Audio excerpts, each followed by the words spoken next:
Hey guys, welcome back to Andy's Dinosaur Reviews, and today we are back with another brand new Mattel Jurassic World Rebirth release. You can see we have the second of the newest Strike Attacks for Wave 2. This is the Herrerasaurus. And this is by far one of Mattel's strangest releases if you ask me, but they do tend to give us some kind of like head scratchers from time to time.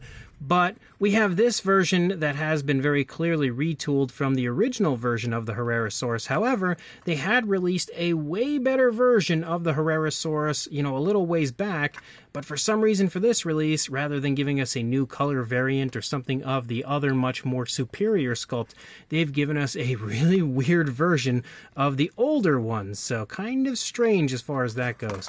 But the packaging is pretty much your standard, and then down here we have a shot of the other two figures that I have not reviewed yet, which is the Zuniceratops and Nanotyrannus, which reviews will be up very soon for, as well as, of course, the Achillibator, which I already have a review up for on the channel, so check that out if you haven't seen it yet. So, of course, let's pop it open and check this out. So here is our new version, and honestly, somehow even an uglier version of the Herrerasaurus, and the original version for its time was okay. It was also kind of exciting just because we have so few Herrerasaurus figures out from companies. It was neat to have one from Mattel.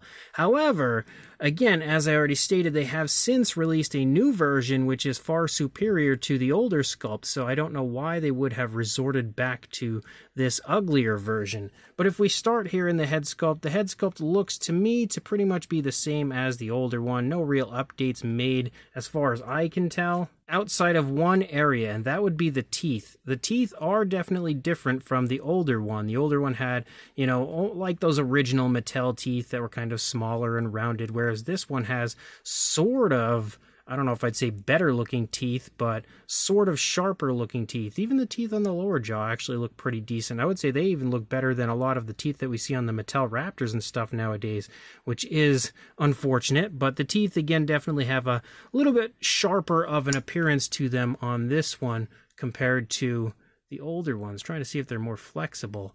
Kind of, so I don't know.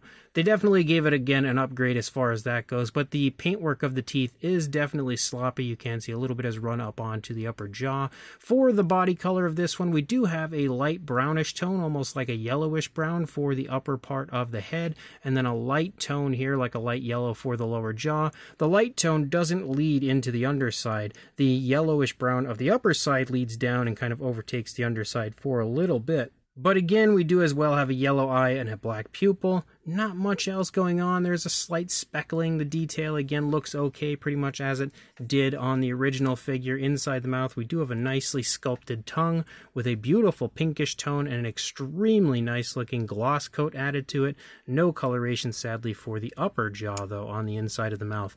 And do we have any form of neck articulation? No, we don't, because it's all tied to the action feature. As we move down, we do have newly sculpted arms for this one, which do look fairly decent as a whole, I would say. They definitely have, again, a better look than the older ones, I think. We also have a little bit of a sharper look for the claws because the arms are kind of like a more flexible material, kind of like some muscle definition as you lead down. We do, of course, have arm articulation forward and back, which works pretty nicely. Doesn't go out away from the body, sadly. And the body itself also appears to have been updated and changed a little bit because we do have a little bit of a more bulkiness to it. And actually, we have an older one here. You can see when you hold the two from up above, the newer one is definitely a bit bulkier than the older one, so that's as well a plus. Unfortunately, there is this really weird seam here in the midsection, and that's because of the action feature, but that again reminds me of that weird kind of pregnant raptor and how awkward looking that one looked. This one has not exactly obviously the same sort of a look, but somewhat of an awkward appearance to it, similar to that. But you do have a darker brown pickup. It kind of like patterns through and then of course leads back, and as it leads back it overtakes the majority of the body color at that point and also kind of runs down into the legs before actually changing back to the yellowish brown that we see up here. We can as well see that yellowish brown kind of lead down into like the groin area before disappearing.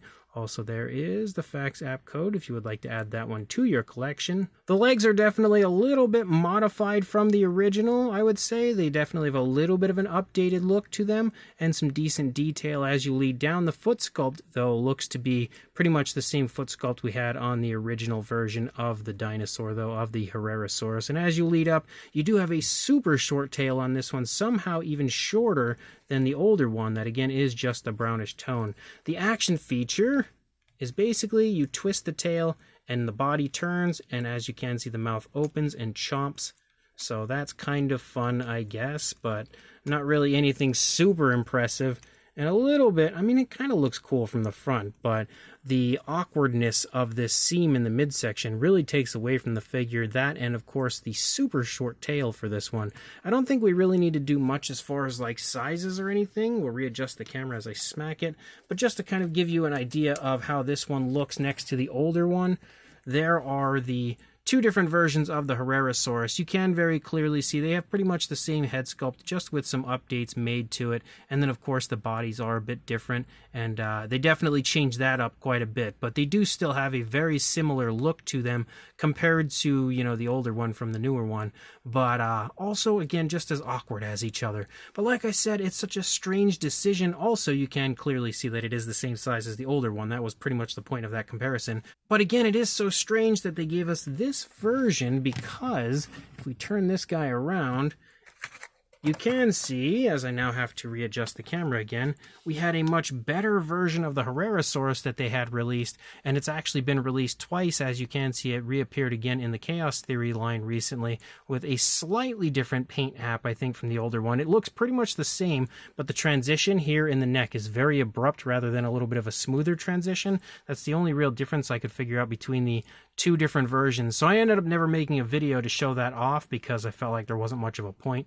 But if you are a variant collector and that somehow means a lot to you, you know, this one is slightly different from the older one. But you can clearly see that that version of the Herrerasaurus is just miles better than this other silly new Strike Attack version. Otherwise, the only other aspects that we have would be leg articulation, forward and back. It doesn't come out away from the body. Again, the arm articulation, the jaw articulation, and then the midsection and tail, which is all associated with the action feature. But I don't feel like we really need to do much else. We don't need a ton of comparisons or even measurements because it is the same size as the older Herrerasaurus. But it's okay for what it is, but pretty much a lackluster release if you ask me. I feel like it would have been way cooler had they given us the much superior version of the Herrerasaurus sculpt that we had prior, maybe with this color scheme, because I think the color scheme's kind of fun. It's not like terrible or anything as far as that goes. It's half decent. Of course, no painted nails or anything, but I feel like they already had a great Herrerasaurus. They should have just went with that one rather than giving us this somewhat awkward looking one. But let me know in the comments section what you guys think of this. I did purchase this on Target.com, so if you are interested, it does seem to pop up, you know, in and out of stock from time to time. I will include a link in the description to where you can check Target's website. Otherwise, you can check in-store again and purchase it there. So make sure you do one of those things, and of course, like, comment, and subscribe, and I will see you in the next review. Thanks for watching.